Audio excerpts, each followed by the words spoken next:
Hey guys, Cobb here, and welcome to the first actual tutorial for Let's Create The Legend of Zelda Breath of the Wild. I think I explained everything I needed to explain in the last video, so let's just get started immediately. So I'm working with 4.21.2, just letting you know in case they change anything and further updates. So we're going to make a third person. We're going to get the third person template, sorry.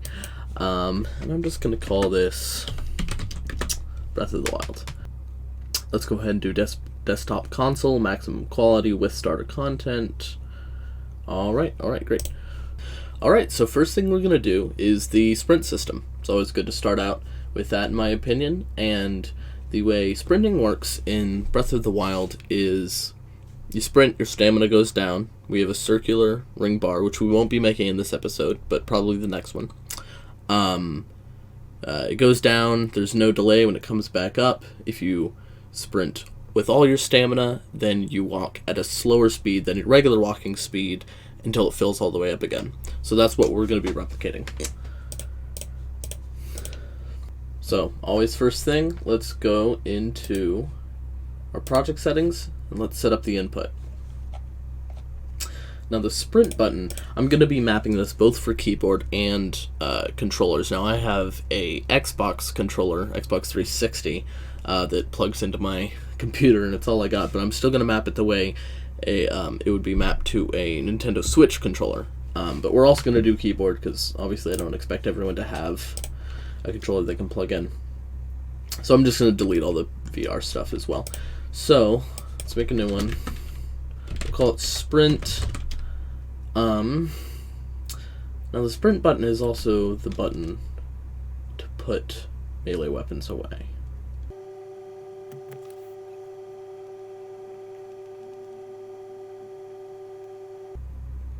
Alright, after some rigorous thinking, we're just going to leave it at sprint.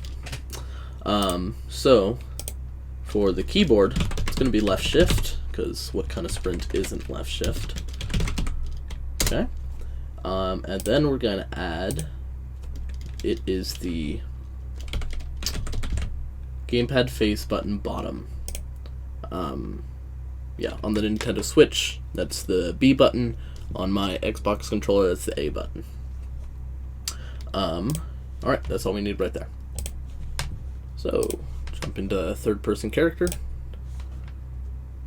And first thing I'm going to do is I'm going to take away the touch input and the gamepad input. Oh wait, no, not gamepad, just the VR. And let's.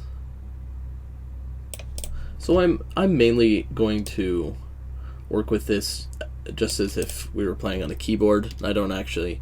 I'm still mapping it to the controller, but for the majority of the time, this is just going to be keyboard and mouse. I'm not going to concentrate too hard on making it both, unless you guys really want that. Just let me know, and I'll try to go more in depth with it. So let's put these into a category, because I hate variables outside of categories. And let's start creating a couple. So we're going to need stamina level, which is kind of your current, whatever your current stamina is. That is a float. Okay, we need a max stamina. We need a stamina depletion rate. We need a stamina depletion amount. We need a can sprint, which will be a boolean. And we need a is exhausted. And we're calling, when Link walks slower after you've used up all his stamina, we're calling that a state of exhaustion. So let's put all of these into a category.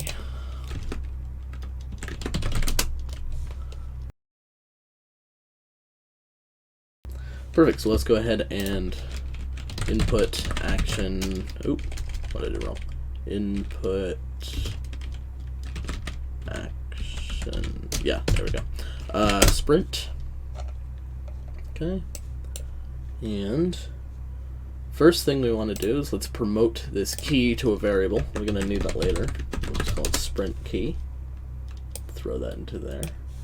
Okay. And for the pressed, we're gonna make a new function. We're gonna put this all in a function, and we'll just call this sprint function. Before we forget, because I'll always forget, we'll add it right here. Okay.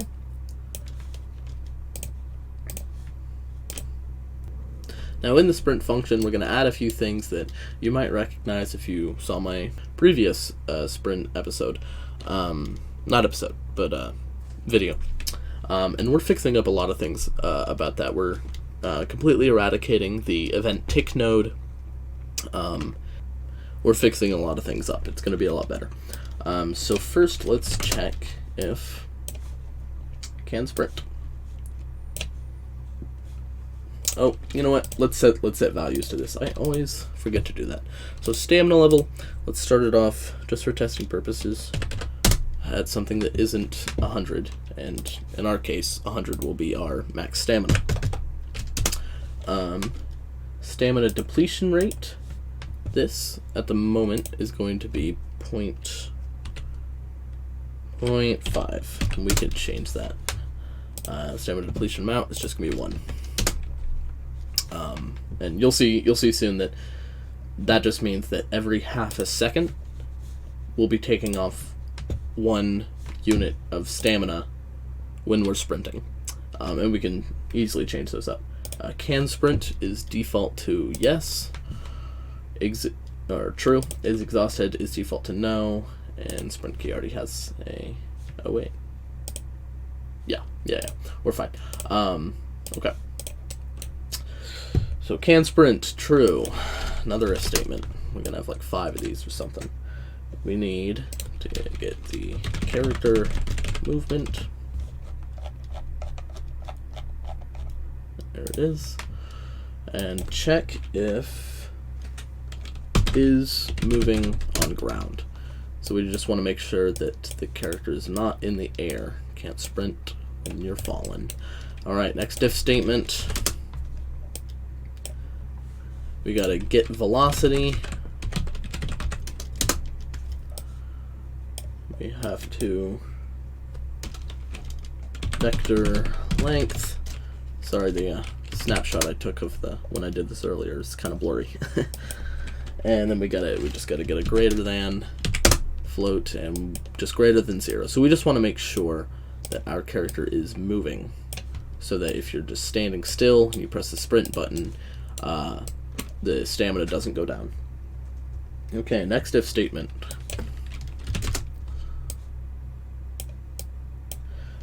We gotta check if the stamina level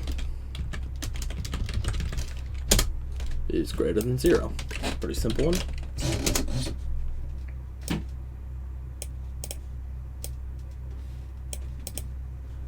Alright, and if all those things are true, then we have to, or before we do that, get the character movement, set the max walk speed to 1000, which is going to be mine unit for sprinting. You can change that to whatever you want, but I like 1000. And we're actually, since we actually have to do this quite a lot of times, I'm going to take this and I'm going to collapse it to a macro. And that's just going to make it a lot easier. And the macro will be called set to sprint. Oh, we forgot to give it an output. So let's jump into the macro. Take this, outputs, add another execute, and we can just call it execute again. Oh, I guess we can't. We'll call it output. That's easy enough.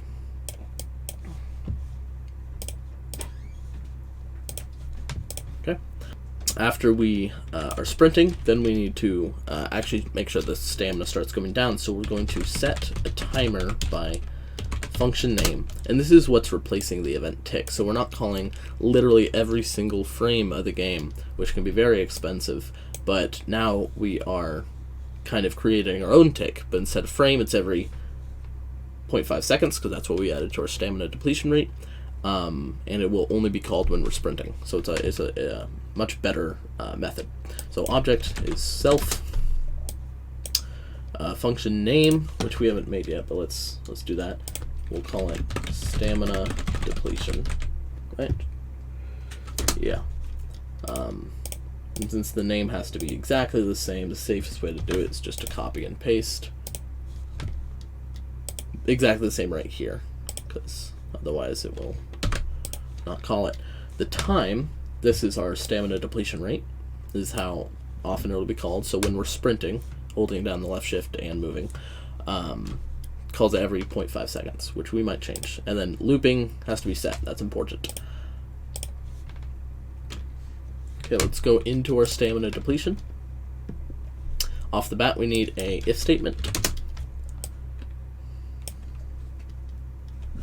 And we have to check if the stamina level is less than 0. Less than or equal to 0. Even though we clamp it and it should never go below 0, this is safer just in case you mess something up and it goes into -1, then your whole thing is screwed over. So if it's false, then we just have our stamina depletion. So we have to set our stamina level, and we have to get our stamina level again, and we have to subtract the stamina depletion amount. So, if this makes sense, every 0.5 seconds, we will be taking our current stamina, taking away 1 while we're sprinting. Instead of connecting it right here, we're going to add a clamp in between to make sure it never goes below 0 and it never goes above our max stamina, which is 100.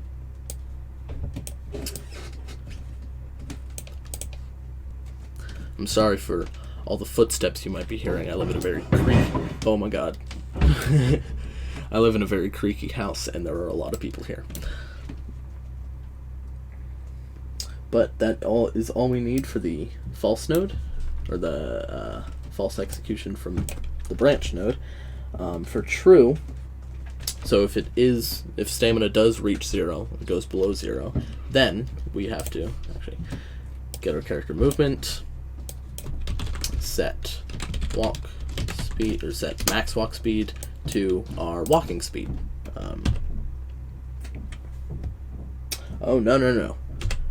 Or exhaust speed, because if we hit 0 when we're sprinting, then remember, Link goes very slowly until his stamina is fully regenerated. So our exhaust speed is going to be 300, not 3000.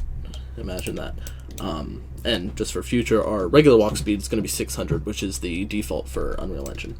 And we also want to set is exhausted to true. Okay, now let's collapse this to a macro as well. Call it set to exhaust. And we forgot the input. This is going to happen every time, I swear. So input, execution node, execute. There we go. Okay, so you have to put then for it to not. I'm going to fix that. So instead of output, then. There we go. That'll look nicer. Okay. Stamina depletion. Set to exhaust. True. Set is exhausted to true. Set can sprint to false. Can't sprint when we're exhausted and regenerating. And then we have to call another a custom event that we haven't made yet. So let's go back to the event graph, and it'll be the same event that the released key will call.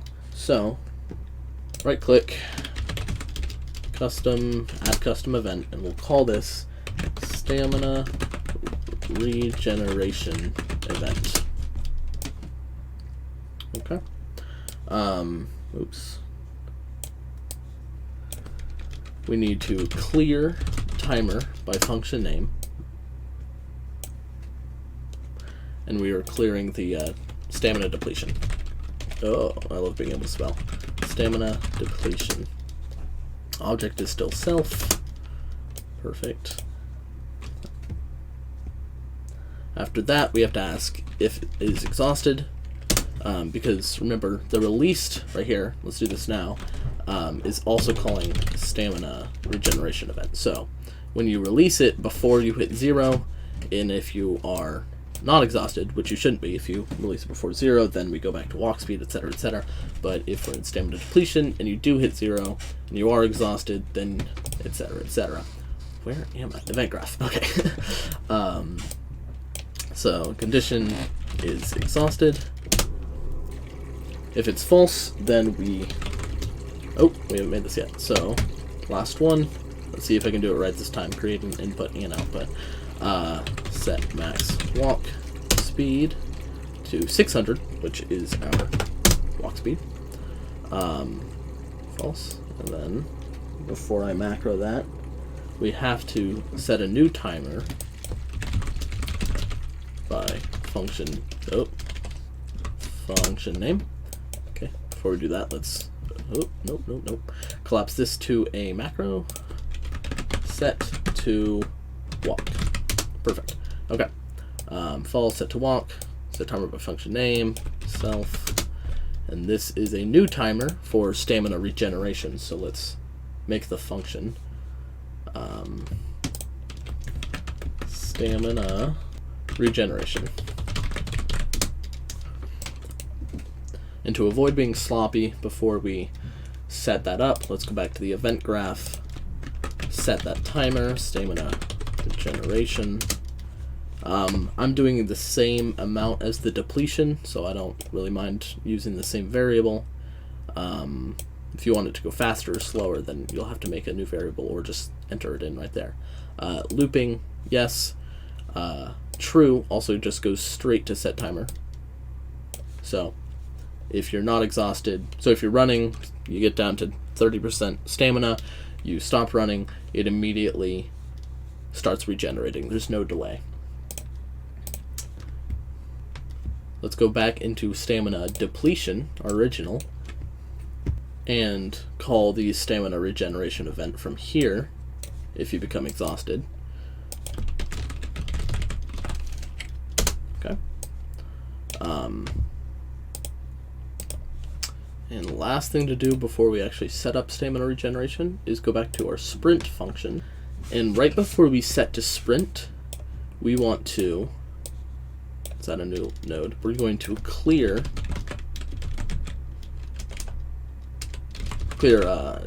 timer by function name, which will be the stamina regeneration. So that if your stamina starts regenerating again and you start sprinting, we don't want those two timers to be combating of whether to go down or to go up. So self function name stamina regeneration. Okay, hope I spelled that right. Okay, and then lastly, we just actually have to fill out the stamina regeneration. Shouldn't take too long. We'll make an if statement or a branch. The condition is the stamina level less than the max stamina?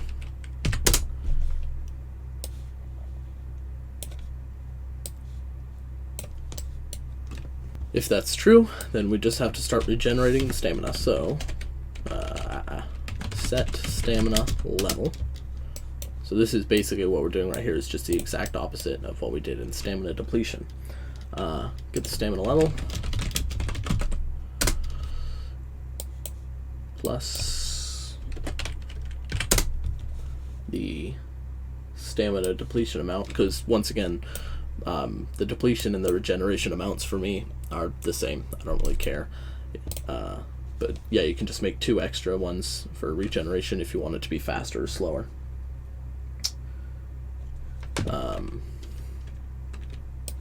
Add a clamp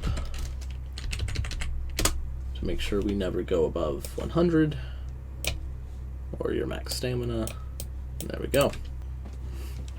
And last thing, if it's false, then we want to call the macro set to walk. just in case you were exhausted before. While you were regenerating, now it sets to walk. We want to make sure we set can sprint back to true. And we want to set is exhausted to false. And then right after that, clear timer by function name self, and the function name will be stamina regeneration. Just so once you're completely regenerated, it doesn't keep like regenerating from 100 to 100 because we've clamped it in the background. We don't want to put that always constantly be doing that in the background. Alright, so for a little debugging, this should be it for this first episode. We'll do display in the next one, but for debugging purposes, let's get the tick in here. Print, not string. First we'll do stamina level. Make sure that's just working properly. Should go down when we run, should go back up. Okay, so that's a little slow. Right, okay, I remember now. It wasn't, it is not 0.5, it is stamina depletion rate. 0.05. Much bigger difference. Okay, now let's test that out. Okay, walking normally. We're sprinting. You can see we're moving faster, and when things going down, we stop sprinting. It goes back up. Perfect. Should go back up to 100. Stop there. Okay, we sprint. We're moving faster. It's going all the way down.